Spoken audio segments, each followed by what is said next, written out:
हाँ तो बच्चों, आज हम आपको भारत के जो राष्ट्रपति हैं उनकी जो शक्तियां हैं उनके बारे में बताएंगे। राष्ट्रपति की दो प्रकार की शक्तियां हैं के पास। एक साधारण परिस्थितियों में प्रयुक्त शांतिकालीन शक्तियां और दूसरी आपातकालीन शक्तियां।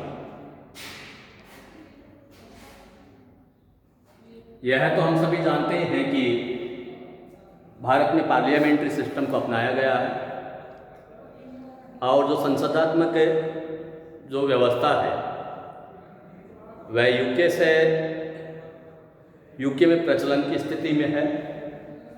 और जब देश को आज़ादी मिली तो हम लोगों ने भी संसदात्मक व्यवस्था को ही अपनाना अच्छा समझा।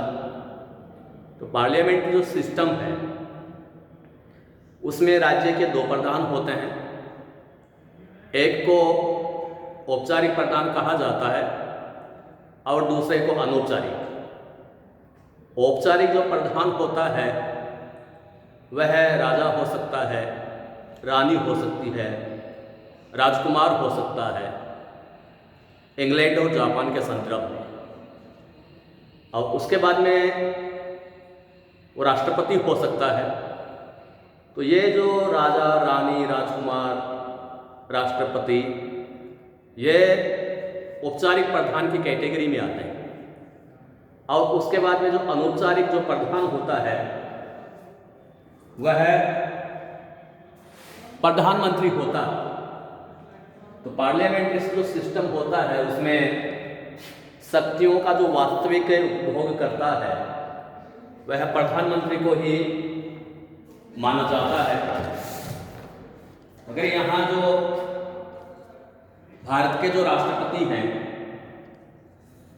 न तो इंग्लैंड के सम्राट के समान महल में बैठकर अपने साम्राज्य को बनाए रखने वाला हो सकता है और ना ही अमेरिका के राष्ट्रपति की तरह सारे देश पर अपनी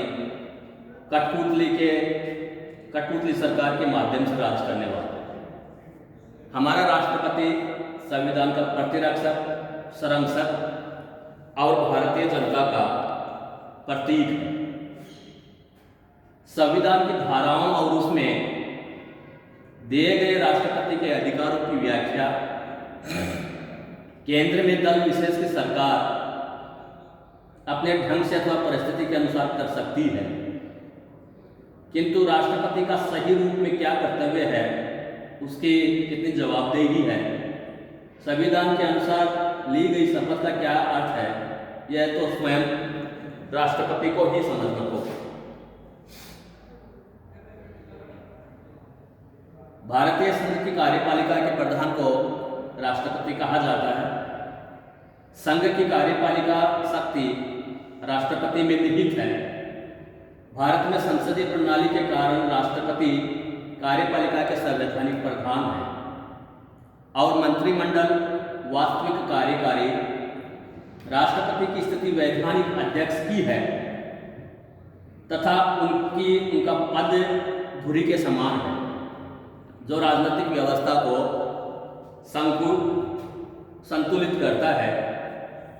समुचित संवैधानिक प्रावधानों के उपरांत भी भारतीय राष्ट्रपति का पद उनके संवैधानिक और राजनीतिक दायित्व और राजनीतिक संस्था के रूप में उनकी भूमिका अभी भी वाद विवाद का विषय बनी हुई है।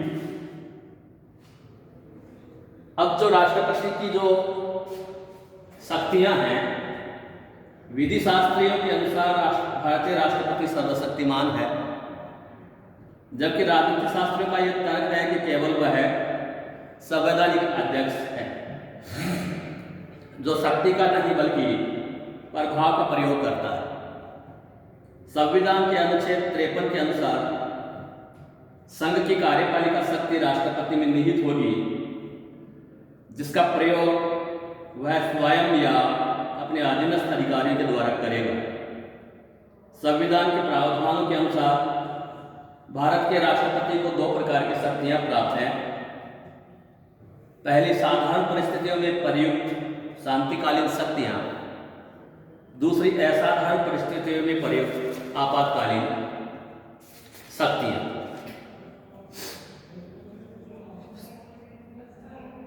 राष्ट्रपति द्वारा साधारण परिस्थितियों में प्रयुक्त होने वाली शांतिकालीन शक्तियों की व्याख्या निम्न हिसाब से हम कर सकते हैं। पहली है कार्यपालिका शक्तियां। भारतीय संघ की समस्त कार्यपालिका शक्ति राष्ट्रपति में निहित है। संविधान के अनुच्छेद 77 के अनुसार भारत सरकार के कार्यपालिका संबंधी कार्य राष्ट्रपति के नाम से संपादित किए जाएंगे। शासन का समस्त कार्य राष्ट्रपति के नाम से होगा और सरकार के समस्त महत्वपूर्ण निर्णय उनके माने जाएंगे। अनुच्छेद 74 के अनुसार संघीय मंत्रिमंडल, जिसका अध्यक्ष प्रधानमंत्री होगा, राष्ट्रपति को उसकी कार्यपालिका शक्तियों को उपयोग में लाने के लिए सलाह तथा सहायता देगा। अनुच्छेद 78 के अनुसार प्रधानमंत्री का कर्तव्य है कि वह राष्ट्रपति को मंत्रिमंडल के संघ प्रशासन एवं व्यवस्थापन संबंधी प्रस्ताव की सूचना दे। राष्ट्रपति की इच्छा अनुसार प्रधानमंत्री द्वारा ऐसे मामलों को जिस पर केवल किसी मंत्री ने निर्णय लिया, मंत्रिमंडल के विचार के लिए रख सकता है।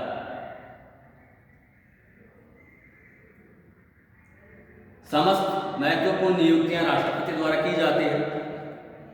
वह प्रधानमंत्री और मंत्रिपरिषद के अतिरिक्त महान्यायाधिवक्ता, भारत के नियंत्रक एवं महालेखा परीक्षक की भी नियुक्ति करता है। संविधान के अनुच्छेद 124 तथा 217 के अंतर्गत वह सर्वोच्च न्यायालय तथा राज्यों के उच्च न्यायालयों के न्यायाधीशों की नियुक्ति भी करता है। भारत के मुख्य न्यायाधीश की नियुक्ति भी राष्ट्रपति ही करते हैं। वह संघ लोक सेवा आयोग तथा अंतर्राज्यीय लोकसभा आयोग के अध्यक्ष तथा अन्य सदस्यों की नियुक्ति करता है। वह केंद्र शासित क्षेत्रों का शासन चलाने के लिए मुख्य आयुक्तों की नियुक्ति करता है। वह वित्त आयोग, भाषा आयोग तथा निर्वाचन आयोग के सदस्यों की नियुक्ति करता है। वह विदेशों में भारत के राजदूतों तथा कूटनीतिक की प्रतिनिधियों की नियुक्ति करता है। राष्ट्रपति को संघ के अधिकारियों की पदच्युति का भी अधिकार है।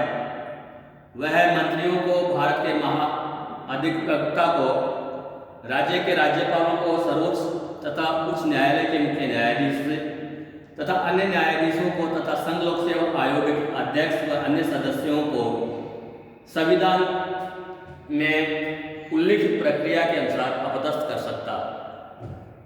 कतिपय अधिकारियों के प्रशासनिक कार्य और निर्णय तभी लागू हो सकते हैं जब राष्ट्रपति उन पर अपनी स्वीकृति प्रदान करे। संक्षेप में, राष्ट्रपति की कार्यपालिका शक्तियां विस्तृत हैं। संसदीय शासन प्रणाली होने के कारण यह परंपरा कायम हो गई है कि वह उनका प्रयोग प्रधानमंत्री की सलाह से करे। दूसरी है वित्तीय शक्तियां। राष्ट्रपति संसद का अभिन्न अंग है। संसद के एक महत्वपूर्ण अंग के रूप में और राष्ट्राध्यक्ष होने के नाते राष्ट्रपति को भारतीय व्यवस्थान प्रणाली में अनेक व्यवस्थापन संबंधी कार्य करने होते हैं। विधायी शक्तियां, वित्तीय नहीं। संविधान के अनुच्छेद 58(1) और 2 के अंतर्गत वह संसद को आमंत्रित एवं स्थगित करने और लोकसभा को भंग करने के अधिकार का प्रयोग करता है। यदि किसी साधारण विधेयक पर संसद के सदनों में मतभेद हो तो उसे दूर करने के लिए वह संसद दोनों सदनों का संयुक्त अधिवेशन आमंत्रित कर सकता है। प्रत्येक अधिवेशन के आरंभ में संसद के दोनों सदनों के संयुक्त अधिवेशन में राष्ट्रपति अभिभाषण देता है। वह राज्यसभा लोकसभा के स्थानापन्न अध्यक्षों की नियुक्ति करता है। राष्ट्रपति को राज्यसभा में 12 सदस्य मनोनीत करने का अधिकार है। वह लोकसभा में 2 आंग्ल भारतीय सदस्यों को मनोनीत कर सकता है। आज इतना ही, बाकी कल।